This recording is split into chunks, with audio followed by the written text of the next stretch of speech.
A single sentence caught on a hot mic, whispered behind velvet curtains, sets off a chain reaction inside the palace that no one can stop.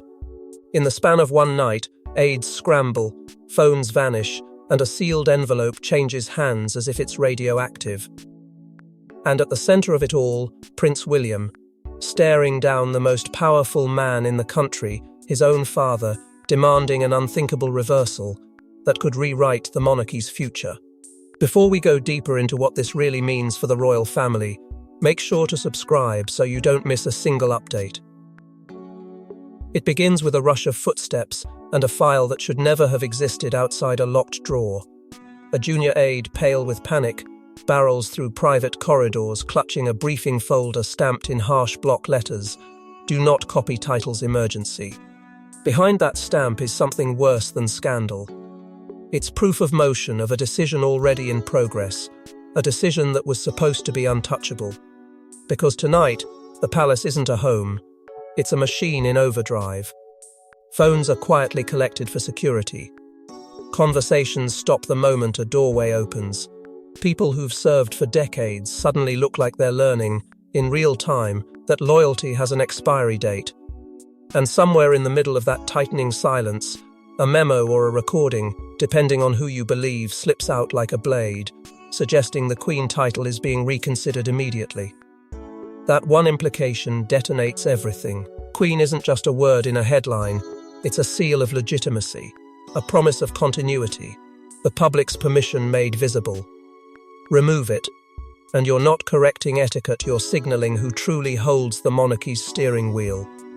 Keep it, and you're telling the nation that the crown can absorb any storm without consequence.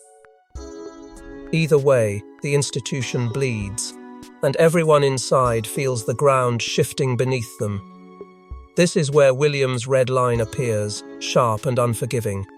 Not because he's chasing drama, but because he believes the early days of a reign are when weakness becomes permanent. A new king cannot look commanded, yet a future king cannot look complicit. And the cruel truth is that both of those realities are now colliding in the same corridor. Then comes the catalyst no one once named aloud, something resurfaced from the past. Not rumor, not gossip, but something documented, signed, dated, and quietly buried. It lands in William's hands like a verdict. For him, it's not about vengeance. It's about the monarchy's contract with the public, what was implied, what was promised, and what was allegedly rewritten behind closed doors. So a private meeting is called at speed, the kind of meeting that doesn't appear on schedules and doesn't allow witnesses. Doors close, advisors hover, and one crucial person is not invited, an absence that screams louder than any statement. And when the palace doors close and the cameras are kept outside, the real question becomes, what could possibly make a future king challenge a reigning one on day one of a new era? People think royal conflict is polite, cold smiles, stiff handshakes, carefully edited statements. But inside the house, power doesn't wear a crown, it wears silence. And silence can be weaponized. As William walks into the meeting room, he isn't just a son confronting a father. He's a future monarch confronting a present one. Because in that room, he isn't asking for permission, he's delivering a demand, and the terrifying part is how quiet it all becomes. Not the quiet of peace, the quiet of calculation. Every word inside that house has two meanings, the one you say out loud, and the one you really mean when the doors close. The public only ever sees the polished layer, the reassuring rhythm of tradition. But behind it, governance is private, and image is public, and whoever controls the story of the crown controls the crown itself. William knows that. He's grown up watching it, absorbing it, learning where the soft power lives. The problem is, now the soft power has sharpened into something else.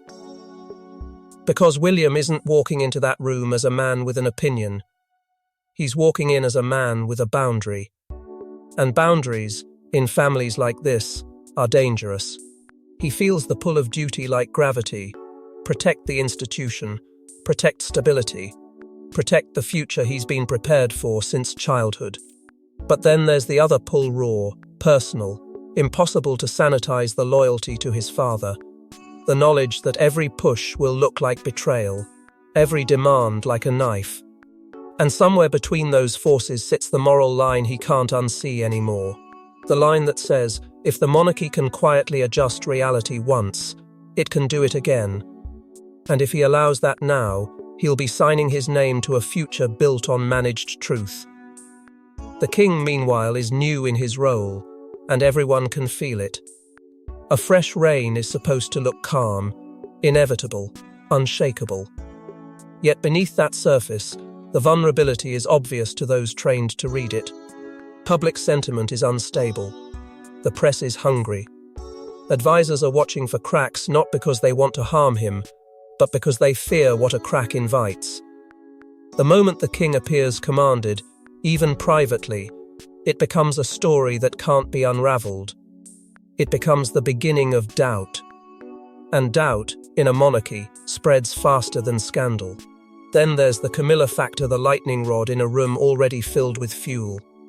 In this story's world, her title becomes more than protocol.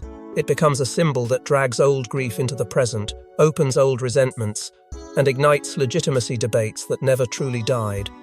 It forces people to pick a side even when they pretend they don't want to. And that's where the three circles begin to tighten like a noose, the senior royals protecting legacy, the courtiers protecting the machine, and the political handlers protecting stability. Each circle has its own incentives, its own fear, its own version of what survival means, and all of them know that if William makes his move, someone will have to be sacrificed to keep the crown looking untouched. What haunts William most isn't rage, it's a promise. The promise he believes the monarchy made to the public, the one that kept trust intact, the one that felt like a moral anchor in a world of ceremony. And in the quiet hours, he's become convinced that promise was altered, softened, quietly edited until it meant something else. That realization doesn't just anger him, it isolates him. Because if he's right, then the institution he's sworn to protect has been protecting itself at the public's expense. And if he's wrong, then he's about to fracture his family for nothing. That's the psychological trap of power.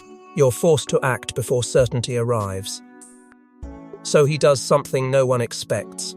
He reaches into his own file, not the palace's, and places a document on the table, something dated, something signed, something that was never meant to resurface.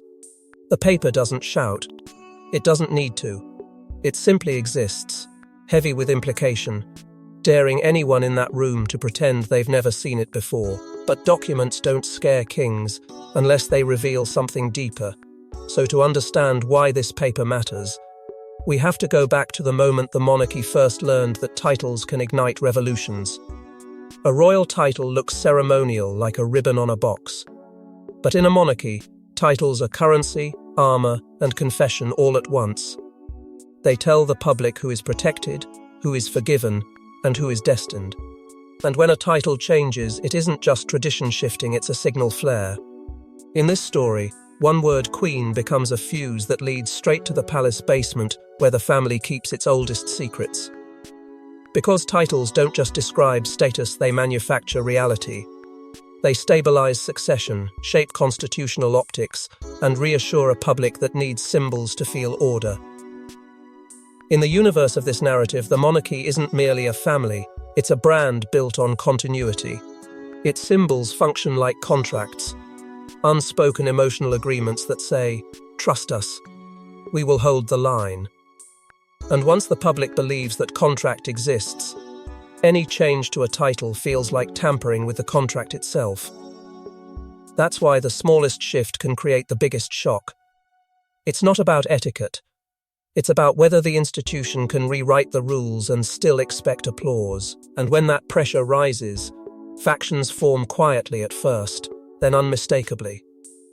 Traditionalists cling to the old shape of the crown because the old shape feels safe.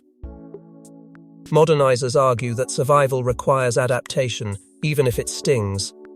And then there are the survivors, the ones who don't care about ideology at all, only outcomes. They'll stand beside whoever is winning, because winning is the only protection that counts. These factions aren't announced. They're sensed through who returns calls, who cancels meetings, who suddenly becomes unavailable. And in that tension, the palace learns the oldest lesson of power: you can tolerate scandal until it threatens the next reign. That's the invisible veto.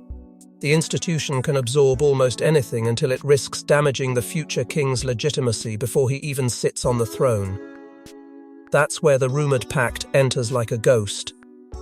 A buried internal promise about limits: what could be granted, what could never be, what lines must remain intact to keep the public from turning love into suspicion. In this story, someone believed those limits were violated. Someone believed a title crossed from tradition into provocation. And someone inside the machine saw a perfect opportunity. Let William take the blame. Let him look emotional. Let him look controlling. Let him be painted as the villain who punished a woman, while the real architects of the decision remain untouched, their hands clean, their influence intact. Because here's the darkest truth of palace politics: chaos can be useful. Confusion can be profitable. If everyone is fighting over the headline, they aren't looking at the paperwork. They aren't asking who wrote the language, who advised the timing, who engineered the outcome. And that's why the whispers begin to twist into something colder, because the narrator hears it too. The same phrase repeated in different mouths, like a warning passed hand to hand. There's a second file, not one that simply explains titles, but one that mentions leverage. And if leverage exists, someone holds it, and the next revelation isn't about Camilla at all. It's about what William discovered hiding in plain sight. There's a myth that princes live in luxury and ignorance. In reality, the heir lives inside a machine that feeds him curated truth. Because the less he knows, the easier he is to steer. But in this story, William stops being steered. A sealed dossier lands on his desk, delivered not by a servant but by someone with shaking hands and a deadline. Because once William reads what's inside, there's no going back. At first he doesn't even touch it. He just stares at the seal as if it might burn through the wood, as if the act of opening it would make him responsible for everything it contains. The messenger doesn't speak in grand threats, doesn't posture, doesn't dramatize. That's what makes it terrifying. It's delivered with the exhausted urgency of someone who has already seen the consequences and can't unsee them. A deadline hangs in the air without being stated, the kind of deadline that doesn't mean finish by tomorrow, but act before someone else decides the story for you. When William finally breaks the seal, the contents don't scream, they whisper. Timelines laid out with cold precision. Meeting summaries that read like polite theatre while the margins hint at panic. Notes with sections blacked out so aggressively they look wounded. And through it all, a suggestion that the title decision wasn't simply made, it was managed. Guided. Carefully framed. The file doesn't accuse in a single sentence, it builds pressure through implication, like a fist closing slowly. It's the kind of document that doesn't need to say, "You've been lied to." It just shows you how the lie was assembled. Then he finds the phrases that hit him in the chest: the promise, the public line, private assurances. Words that shouldn't coexist, words that shouldn't sit together in the same paragraph unless the institution is trying to split reality into two versions, one for the nation and one for the people behind the curtains. William's anger isn't aimed at a person at first. It's aimed at the architecture of the deception. Because if the Crown's moral story can be edited like this quietly, confidently, then what else has been edited? And how many times has he stood in public repeating language that was designed to make him a participant in something he never agreed to? That's when the shadow figure reveals their true purpose. Not a villain, not a savior, something worse. A believer, an aide, an advisor, a voice that has hovered near the edges of power long enough to understand the palace's survival reflex. Their message is simple: this will leak. Not maybe. Not someday.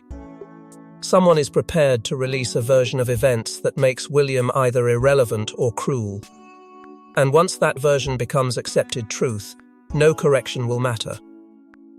Because the monarchy doesn't lose wars in courtrooms, it loses them in the public's imagination. William does what heirs are trained to do when instinct collides with danger he calculates. He starts mapping loyalties as if he's drawing lines on a battlefield no one is allowed to acknowledge exists. Who will stand with him because they believe in the institution? Who will fold because they fear exposure? Who will betray because betrayal offers protection? He thinks in circles, senior royals who defend legacy, courtiers who defend process, handlers who defend stability. He doesn't ask who is good, he asks who is useful, who is afraid, and who is already preparing their exit strategy. And then, like a knife hidden inside velvet, he sees it, one paragraph circled in red. A directive, or a warning, or a threat depending on who wrote it and why. If challenged, invoke the mechanism. The words land with a chill that has nothing to do with tradition and everything to do with power. A mechanism means procedure. Procedure means permission to do the unthinkable without admitting it's unthinkable. William rereads the line until it stops looking like ink and starts looking like a door. In the palace, the most dangerous words aren't spoken on balconies, they're written in margins, stamped in silence and carried in locked cases. And in this story, there's a mechanism, a pathway to reverse what the public already believes is settled. It's not dramatic, it's clinical. Paperwork. Protocol. A decision disguised as tradition, because if the monarchy can grant a title, it can also unmake it. And that unmaking becomes William's weapon. He begins to see the path, not as a fantasy, but as an instruction set. Councils that can be convened without fanfare. Advisors positioned to recommend what has already been decided. Statements drafted with surgical language that sounds like continuity while quietly announcing rupture. It's choreography, and the most dangerous part is how familiar it feels. Because the same machine that creates legitimacy can also withdraw it cleanly, efficiently if the right levers are pulled in the right order. But the levers come with a trap. Whoever moves first controls the framing. A necessary correction if William wins. A palace coup if his enemies win. Two narratives waiting at the edge of a single decision. Inside William's circle, the argument is brutal and urgent. Act decisively, seize the story, protect the crown's future. Inside the king's circle, the advice is quieter, but just as ruthless. Delay, de-escalate, avoid a fracture that could become permanent. And William feels the emotional cost press in from every side. He knows what this will do to his father. He knows that forcing a reversal will look like humiliation, like a son rewriting a king. He also knows the darker truth. If he backs down now, he doesn't preserve peace, he signals that pressure works, that the institution can be bent by secrecy and survived by silence. So he chooses the pain he believes the crown can survive. Meanwhile, Camilla senses the shift before anyone dares speak it openly, not because she's told, but because the air around power changes when a decision turns real. Calls go unanswered. Briefings get shorter. Familiar faces become careful. And she starts making her own calls, not to plead, but to position. Because she understands what William is only now fully confronting. In the monarchy, survival isn't guaranteed by being right, it's guaranteed by being ready. Then the calendar delivers its cruelty. A scheduled event sits waiting like a countdown, an appearance where Camilla will stand beside the king as queen, a public stamp of permanence. And William realizes the mechanism isn't just a theory, it's a race. If the palace doesn't move before sunset, the title hardens into reality in the public mind, and undoing it becomes twice as violent.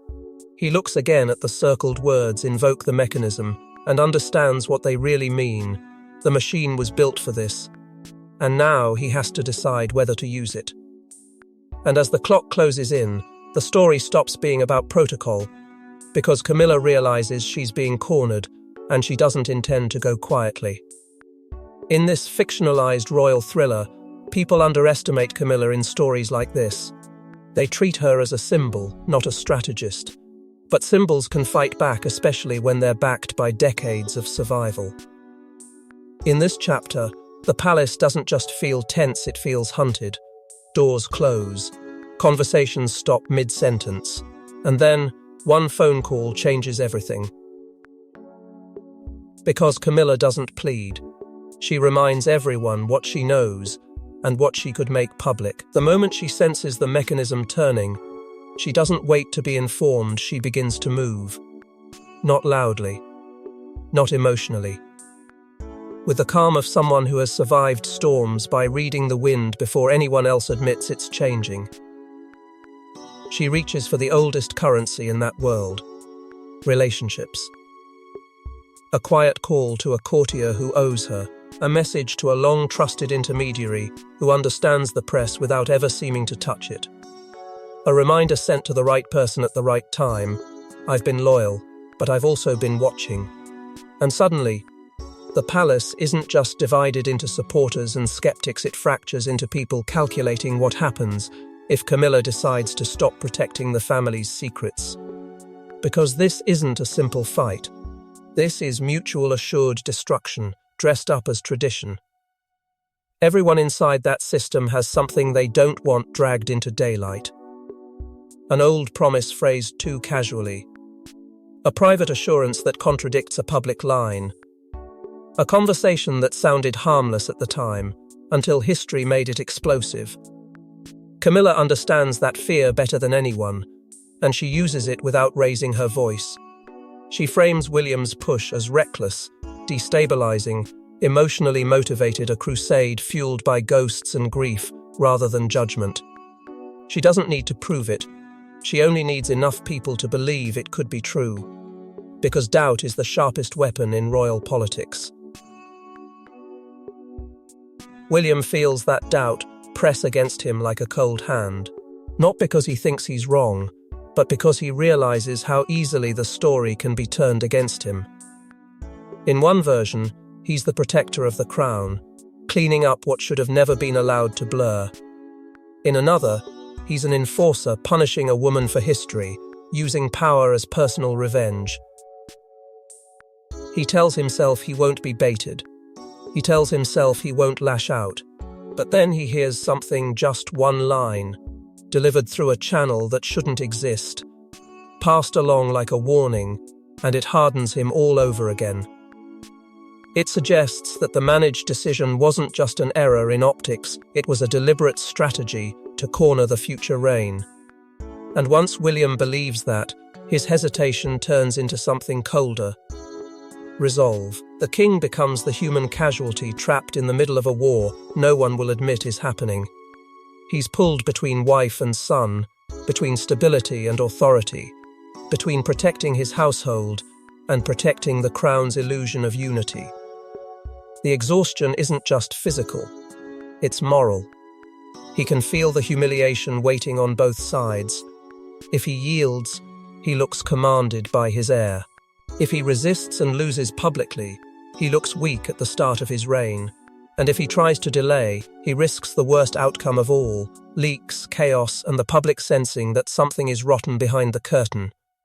His advisors hover like vultures disguised as caretakers, warning him that every hour of silence creates a vacuum, one that enemies, opportunists, and even allies will fill with their own version of truth.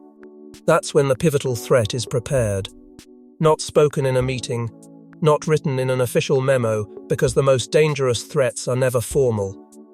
It's a contingency leak. A story packaged in advance, ready to detonate if William wins. The message is clear even when the language stays polite. If you take this from her, something will be taken from you. A retaliatory narrative that doesn't have to be fully true to be effective, just believable enough to stain, just emotional enough to spread. The palace becomes a pressure cooker, and the air tastes like betrayal. People start choosing sides without saying they're choosing sides. Calls are returned faster to one camp than the other. Small favors become quiet declarations, and William realizes the mechanism isn't just paperwork anymore, it's a trigger for a public war. The monarchy doesn't collapse from guillotines anymore, it collapses from optics. One headline becomes 10. One anonymous source becomes 1,000 confirmed reports. And in this story, the leaks don't just appear, they land like bombs, perfectly timed, perfectly phrased, designed to make the public pick a villain. Is William protecting the crown or punishing a woman for history? Is the king defending stability or surrendering authority? The storm doesn't ask, it consumes. Whispers become friends of the family. Carefully chosen phrases appear everywhere at once, as if the same voice is speaking through 100 mouths. A quote framed as concern is actually a dagger. A sympathetic detail is actually a trap. The narrative splits cleanly down the center. William the reformer versus William the enforcer. And the public swings between those poles with terrifying speed, not because they're fickle, but because the story is designed to pull on the oldest human instincts: fairness, loyalty, punishment, protection. Hour by hour, sympathy shifts as new fragments surface, as old wounds are reopened, as the question stops being what happened and becomes who deserves to win. Inside the palace, advisors warn the king that silence looks like guilt and statements look like weakness.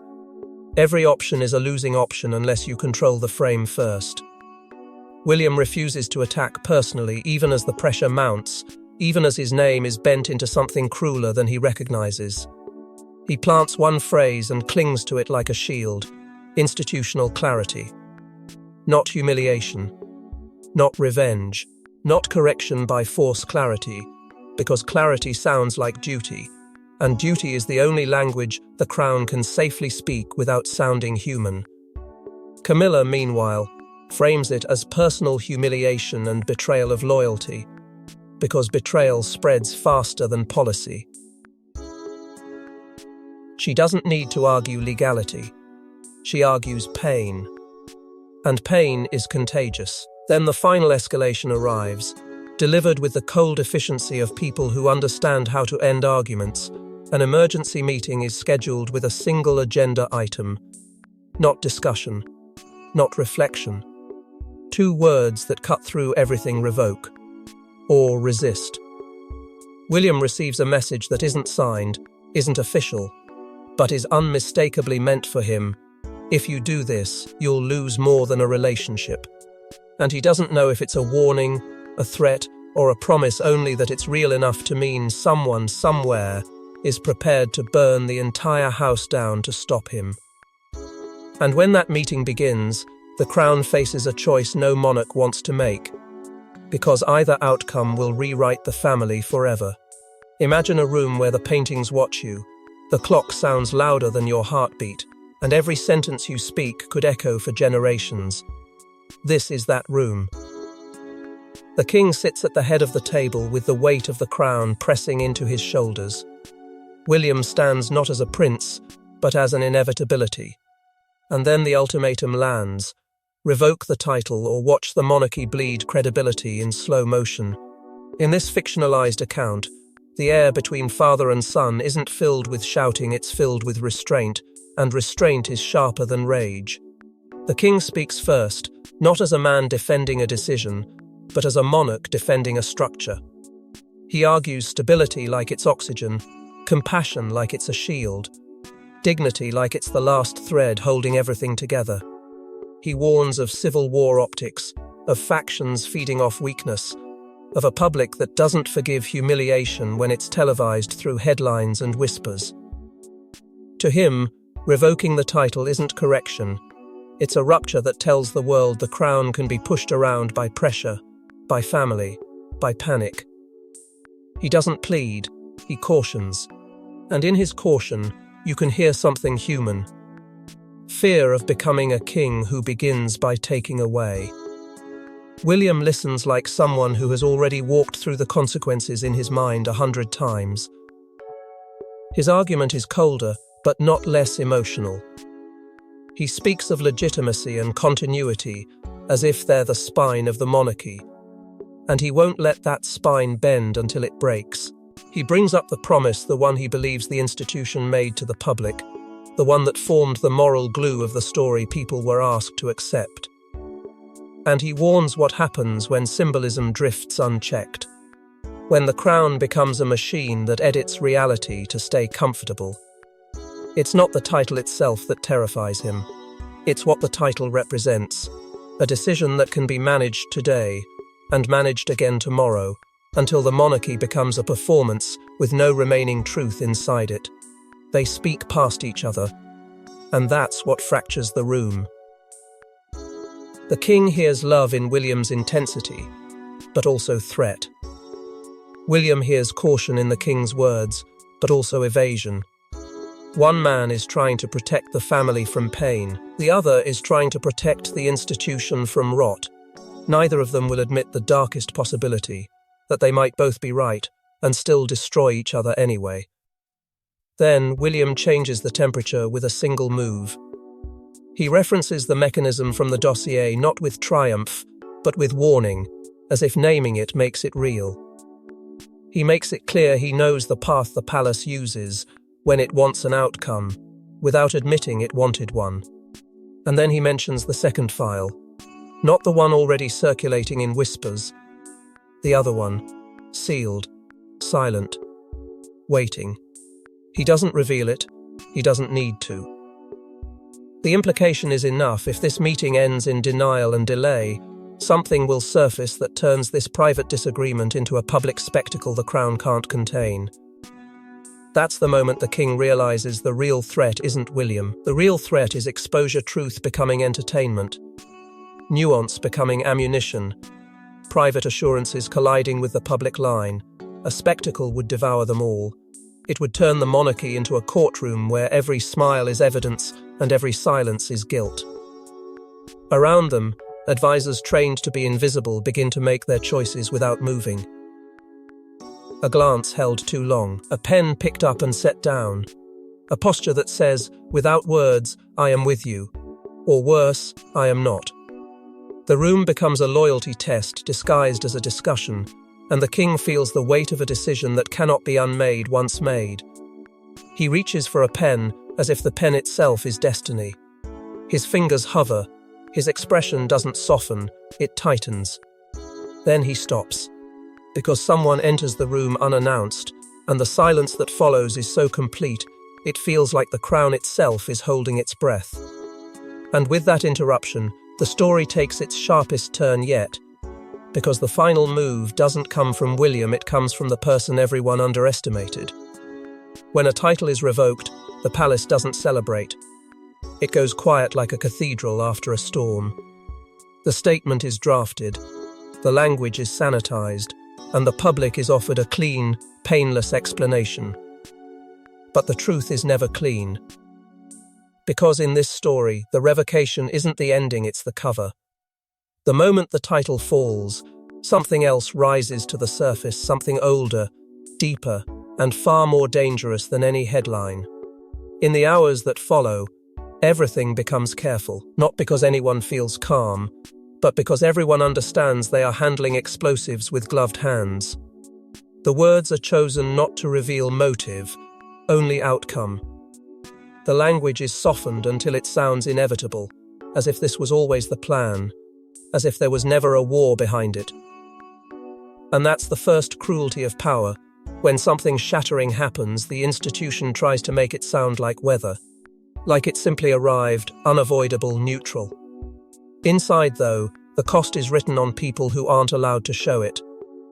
Faces remain composed, voices remain measured. Yet the decision ripples through the palace like a shockwave, and no one can pretend they don't feel the ground move.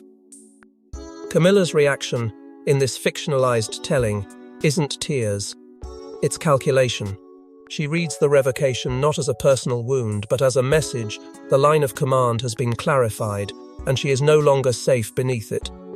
So she makes one last move, quiet, surgical, and devastating, forcing the palace to respond.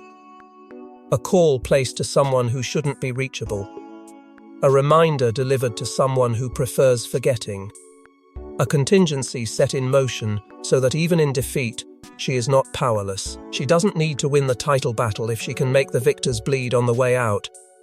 William, meanwhile, gets what he demanded and discovers that victory can feel like loss when you realize what it turned you into.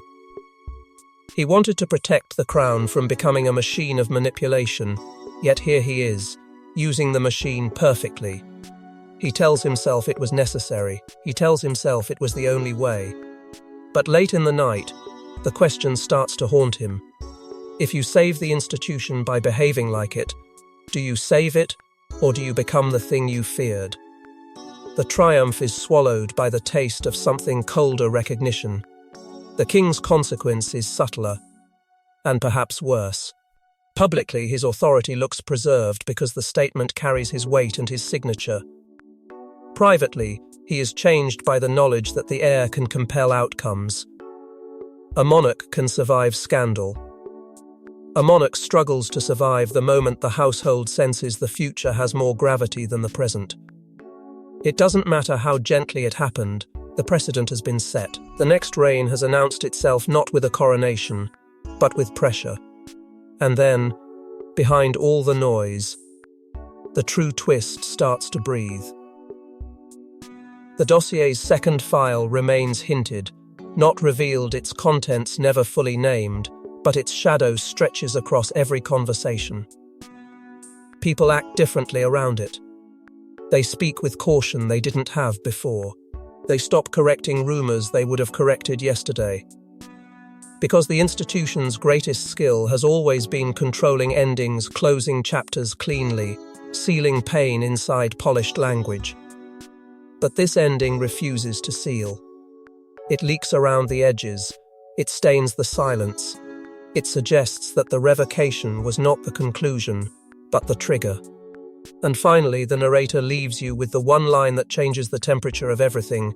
This was always meant to happen, just not like this. So the question isn't whether the crown survived this night. It's whether it can survive what comes next. Because the real story is no longer about a title, it's about who's been pulling the strings all along. Thanks for watching. Please don't forget to like and subscribe, and we will see you in next one.